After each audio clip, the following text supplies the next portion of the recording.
Marilyn Denis est une Larocquoise d'adoption.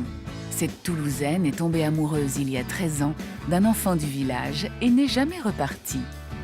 C'est elle que nous allons suivre maintenant pour découvrir ce joyau de notre patrimoine, habité par l'homme depuis 33 000 ans. Bonjour Hélène. Et bonjour Marilyn, comment vas-tu? Très bien, toi aussi? Ça va. Avec son amie Hélène Oliac, elle commence par faire revivre l'histoire de ce village troglodytique hors du commun. Alors là, tu vois, on va arriver dans l'endroit le plus merveilleux pour parler justement de l'histoire de ce village. Voilà. Ah, super, ouais, effectivement. C'est ici. Et quand tu es là, on comprend tout.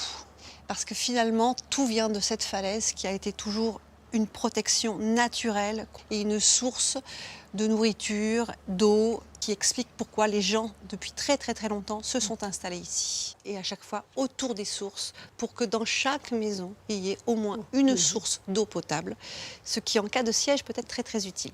Construit en Après les hommes préhistoriques, les Gaulois puis les Romains, une population plus sédentaire s'installe ici au Moyen-Âge. Laroque-Gajac devient une ville forte, capable de résister à l'assaillant anglais. Et depuis 600 ans, l'architecture du village est restée presque identique.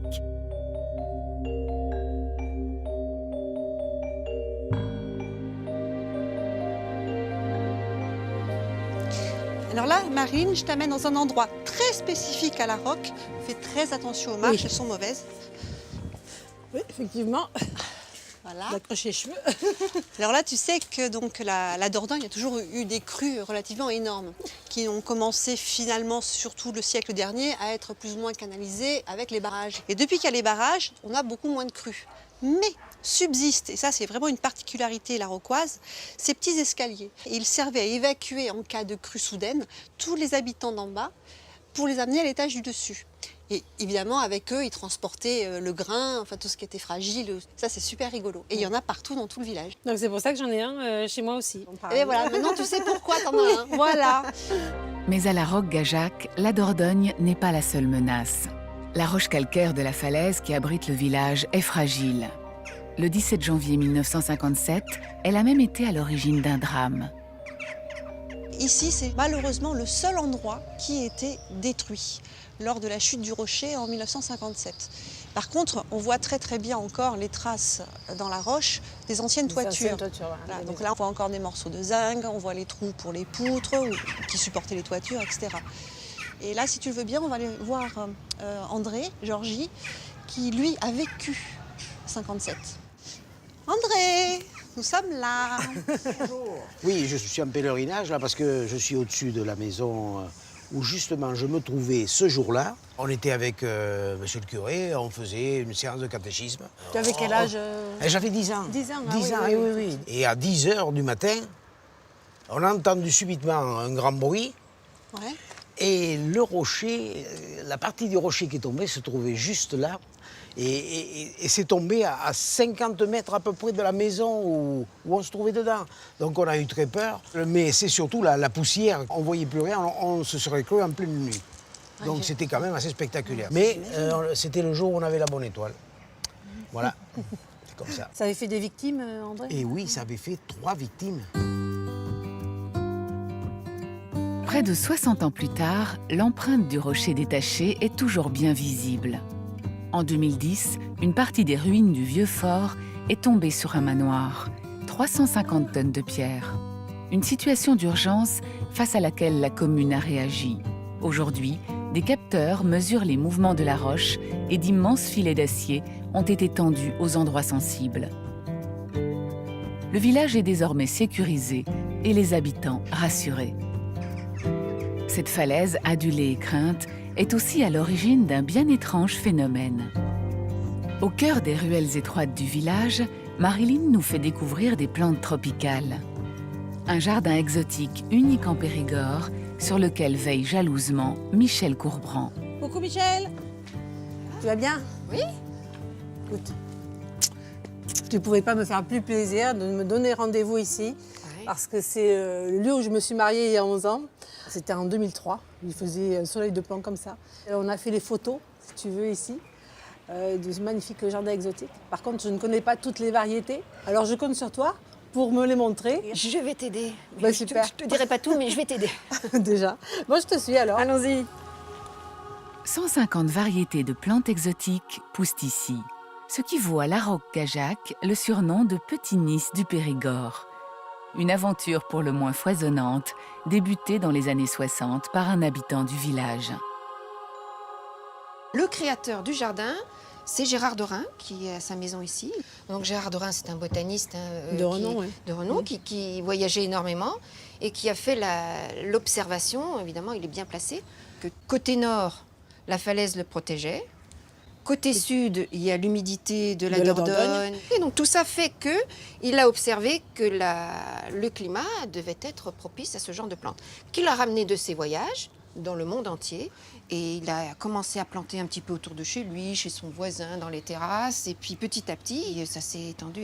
Et puis maintenant, on a bordé partout jusqu'à l'église, la mairie. Et puis on a créé cette allée des bananiers. C'est pas normalement des plantes qui poussent dans le Périgord. Ici, on a l'oranger amer, il y en a d'autres encore dans l'allée. Ici, les palmiers. Et puis aussi, on a le grenadier. Regarde le grenadier comme il est beau. Magnifique. Hein. J'aimerais bien avoir un grenadier à la maison. Si vous passez à la Roque-Gajac, vous découvrirez que les plantes exotiques ne sont pas la seule exception de cette vallée. La chaleur de la falaise et l'humidité de la Dordogne ont permis de faire renaître une fleur oubliée. Pour la découvrir, Marilyn nous a fait traverser la rivière. Coucou Sylvie, j'arrive. Sylvie Tisserand est safranière. Il y a 7 ans, elle a quitté Paris et le monde de l'entreprise pour cultiver du safran en Périgord. Un défi qui semble avoir été plutôt difficile à relever.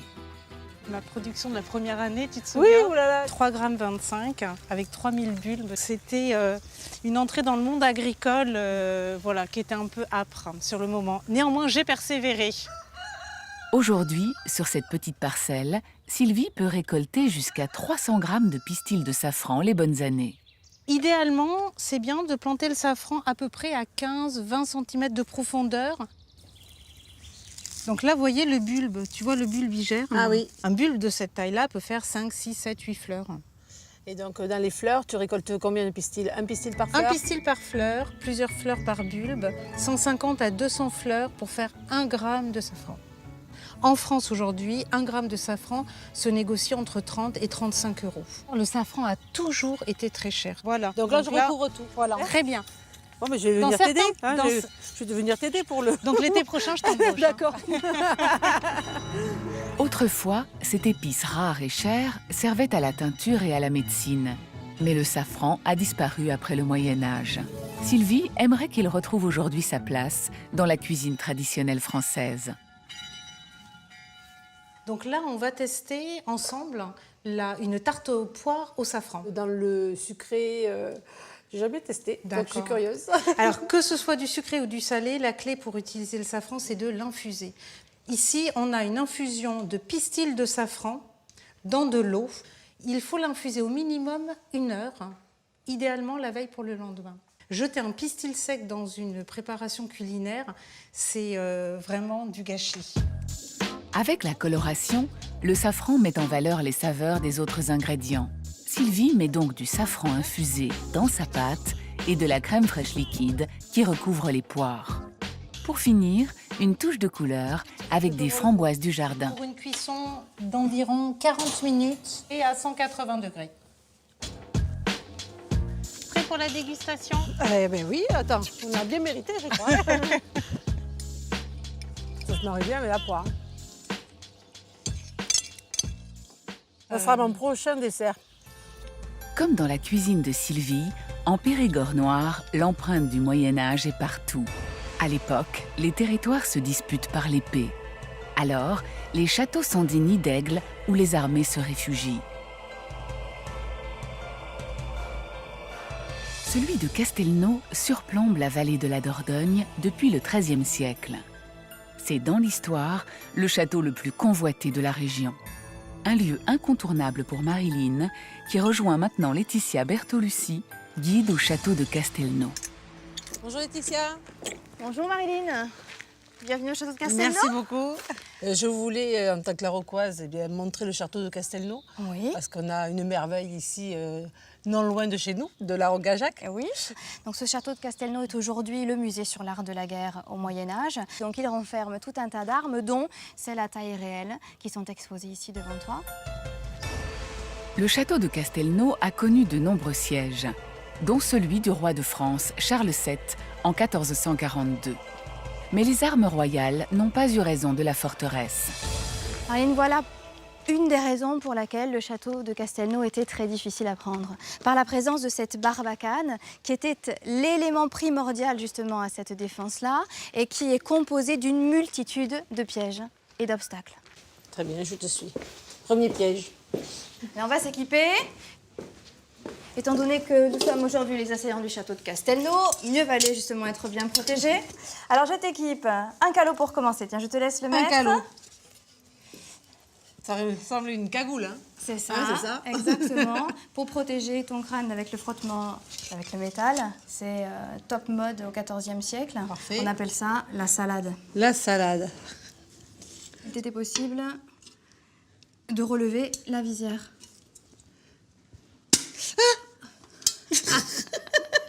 Et regarde un peu là. Ah oui, effectivement, oui. Mais il fallait également, après avoir passé cette porte, passer en dessous justement de ce premier piège de la barbacane que l'on appelle assommoir, utile aux défenseurs installés au-dessus sur la terrasse pour lancer de lourds projectiles et ne pas faire tout compte fait qu'assommer ceux qui passaient la porte d'entrée, mais bel et bien les tuer à peu près tous un par un. Là, on entre dans la cour principale du château, c'est la cour seigneuriale. Forcément, l'élément indispensable pour la vie et la survie dans un château, c'est le puits. Si tu regardes bien, il est doté d'une toiture pour protéger l'eau. Très important, surtout face à des trébuchets. C'était la machine la plus puissante, la plus précise de l'époque. Oui. C'est aussi la première arme bactériologique. Avec elle, on n'envoyait pas que des boulets, on envoyait aussi de petits animaux morts et malades pour infecter, quand on le pouvait, l'intérieur des châteaux. S'ils tombaient dans l'eau du puits, c'était forcément terminé pour ceux qui se défendaient, puisqu'on sait qu'on Donc ne il peut devait pas... rendre les armes. Il devait forcément rendre les armes. Je vais t'amener un peu plus loin maintenant dans le château pour te montrer, un peu plus en hauteur, pourquoi justement ce château était extrêmement convoité. Pendant la guerre de Cent Ans, le plus puissant des châteaux du Périgord noir est pris 7 fois par les Anglais. Aujourd'hui encore, il suffit de monter sur le chemin de ronde pour comprendre l'intérêt stratégique qu'il suscite alors. Ah, On est c'est sur le magnifique, chemin de hein. ronde, tu as vu, on culmine Oh là ici là. à Castelnau. Donc c'est presque le point le plus haut ici. Hein. Le point le plus haut, c'est le sommet du donjon qui culmine à 193 mètres de hauteur. Et il a déjà été habité, ce château?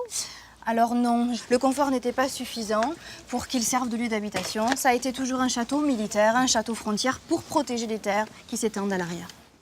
Ici, on est installé à la confluence des deux vallées que tu vois ici. Donc c'est pour ça qu'il a subi tout un tas d'attaques durant l'époque médiévale. Moi, j'adore ce château. Ça fait partie des 100 lieux qu'il faut voir pour moi. Personnellement, c'est vraiment magnifique. Avant de quitter le château, amusez-vous comme Marilyn à entrer dans la peau de l'assaillant. Tirez vous aussi au trébuchet modèle réduit installé au pied des remparts. D'accord. 3, 2, 1, c'est parti.